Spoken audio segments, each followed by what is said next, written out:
morning everybody. Today I am going to tell about fold mountains, their origin and classification. Folds are wave-like structures that result from the slow deformation of rocks, mainly due to compressional force. This happens due to internal force when the rocks are under pressure and temperature is higher. Folds are important structural geological features because they provide insight into the tectonic history and deformation of rocks. Fold mountains are tourist attraction places which bring foreign exchange. They are water catchment areas and sources of rivers and glaciers in high altitudes and high latitudinal regions. They are sources of rivers, streams, falls and reservoirs. These can be connected to the downslope settlement for continuous supply of water. A place which is highly folded should be avoided for a major project like a dam, tunnel, railway station because the engineers may have to face much troubles as landslides and soil erosion and fractures occur easily even due to a slight disturbance. If the project is of a scattered in nature like electric or telephone poles, the work can be carried out without much of a risk. Synclinal folded rocks may yield hard stones and structurally they are stable, whereas anticlines are geologically weak and prone to erosion. The anticlinal folds provide a good prospects for stored petroleum and hence in oil exploration they are important. If a porous sandstone bed is covered with low permeable shell into an anticline, it may form a hydrocarbon trap. Oil and natural gas occur cumulative in the crest of the fold. Large deformation in the hinge zone results voids between the layers. The water pressure is lower in the voids than outside areas and which act as triggers for deposition of minerals. Mining industry is dependent on mineral-rich veins of highly folded mountains. Fold mountains are created when two or more of the earth tectonic plates are moving towards each other. At these colliding compressing boundaries, rocks and debris are warped and folded into rock outcrops, hills, mountains, and entire mountain ranges. Fold mountains are often associated with continental crust. Most fold mountains are found on the edge or former edges of continental plates. Rocks on the edge of the continental crust are often weaker and less stable than rocks found in the continental interior. They are more susceptible to folding and warping due to this reason. The process is called orogeny. Most fold mountains are composed primarily of sedimentary rocks and metamorphic rocks formed under high pressure and relatively low to high temperature. Many fold mountains are also formed where an underlying layer of ductile minerals such as salt is present. The geosynclines are long narrow troughs or basins that are formed by sinking of the earth crust under its own weight. They are formed at the margins of the continental plates where compressional forces can create folds. The Himalayas in Asia, Andes in South America, Rockies in North America, Alps in Europe and Urals in Russia are some examples of fold mountains. Before explaining the basic fold geometry, we have to know some basic features of rock beds like strike, ring and dip and bedding plane. Strike is the direction of the line formed by the intersection of a fold, fault, bed or other planar features and a horizontal plane. Strike indicates the attitude or position of linear structural features such as folds, faults, joints and beds. The two sides of a fold are referred to as limbs. The two limbs join together to form an imaginary line called the fold axis. The direction in which the fold axis points indicates the strike of the fold. It is indicated by north, south, east, west direction. North 25 degree east is given as a single three-digit number 0 to 5 representing the azimuth or angle, and in terms of east or west of true north. Dip is the angle between horizontal plane and a planar feature. It is measured in a vertical plane perpendicular to the strike of the feature. True dip is always perpendicular to the strike.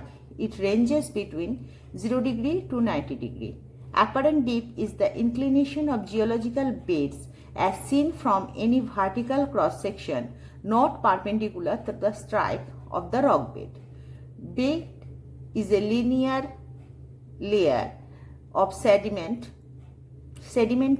or volcanic rocks bounded above and below by more or less well-defined bedding surface. Campbell, Reinach and Singh first used the term bed to refer to a thickness-independent layer of sediment or sedimentary rock, pyroclastic material bounded above and below by surfaces known as bedding planes. A bed is of greater than 1 cm thick and lamina is comprised of same material but less than 1 cm thick. Bedding plane is either a planar, nearly planar, two wavy curved three-dimensional surface that separates two beds. Folds can be characterized by their angle, axis, axial plane, symmetry, attitude, limb, crest, trough, hinge and fold profile plane. Limbs or flanks or sides is the sloping side from the crest to the trough. It is the area between two hinges. A point in a limb where the curvature changes is recognized as inflection point. There are two limbs and one hinge in a fold.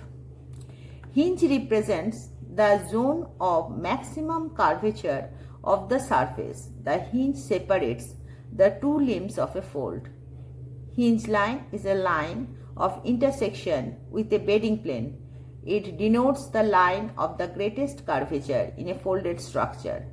The hinge line may be straight or curved. Axial plane bisects the angle between two limbs. The axial surface does not necessarily divide the fold into equal halves. Interlimb angle is made by the limbs of the fold and called fold angle or interlimb angle. Wavelength is the distance between the two hinges or zone of maximum curvature is called the wavelength of the fold. The amplitude of the fold is half of the height of the structure measured from crest to trough. The crest of the fold represents the highest point of the fold surface, whereas the trough is the lowest point. The inflection point of a fold is the point on a limb at which the concavity reverses. On regular folds, this is the midpoint of the limb. Plunge is the attitude of the fold axis, which is measured as the angle between the fold axis and horizontal plane. This angle must be measured in vertical plane like the dip angle. Plunge has both amount and direction. Fold profile plane signifies the shape of the fold with reference to a plane which is perpendicular to the hinge line. The types of folding depend on the symmetry, strength of the rock, magnitude and direction of stress under the specific condition of pressure and temperature. An anticline is a fold which is generally convex upwards. In case of such folds, the limbs commonly slope away from the axial plane. The most of the anticlines, progressively older beds occur towards the center of the curvature of the fold. A syncline is generally concave upwards. The limbs in syncline commonly slope towards each other. In most of the synclines, progressively younger beds occur towards the center of curvature of the fold. Syncline and anticline occur in succession in many folded regions. A fold, whether anticline or syncline, is symmetrical when its axial plane is vertical and both of the limbs have same amount of depth. It results from equal amount of compressional forces acting from both sides. If the forces are unequal from two sides, asymmetrical folds develop. In overturned fold, both limbs dip towards the same direction.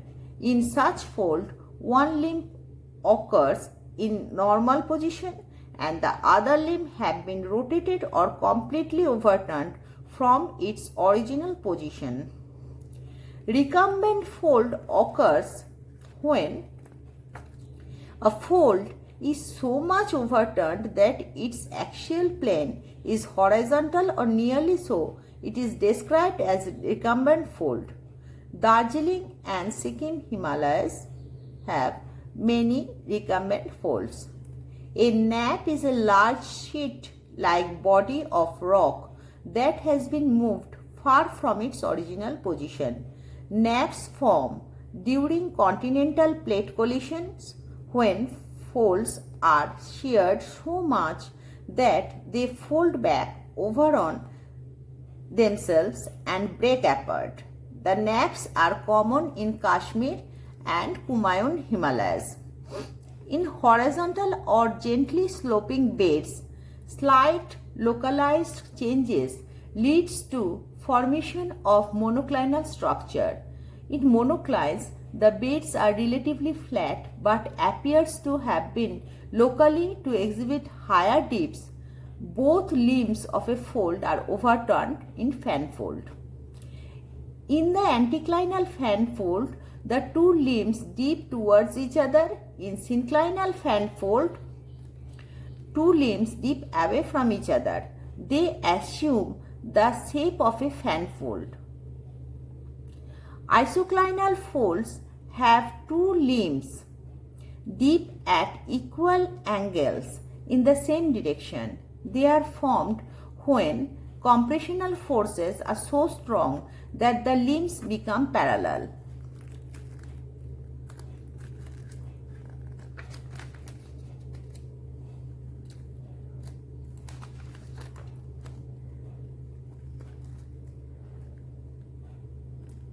Box folds are found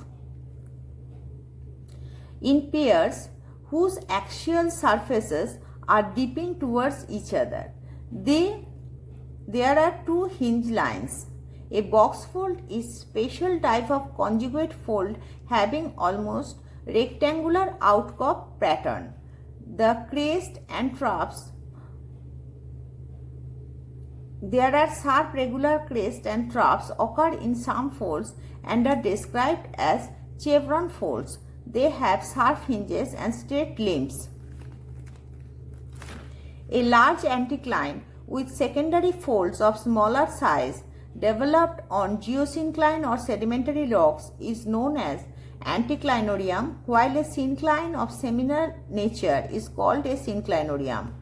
When a comparatively weak bed lies between strong beds, any sliding motion in the stronger beds leads to the development of minor asymmetric folds known as drag folds or parasitic folds within the weaker bed. If in a thick succession folds almost follow the same style, they are called harmonic folds. If they do not follow the same style as other layer of the fold, these are called then disharmonic folds.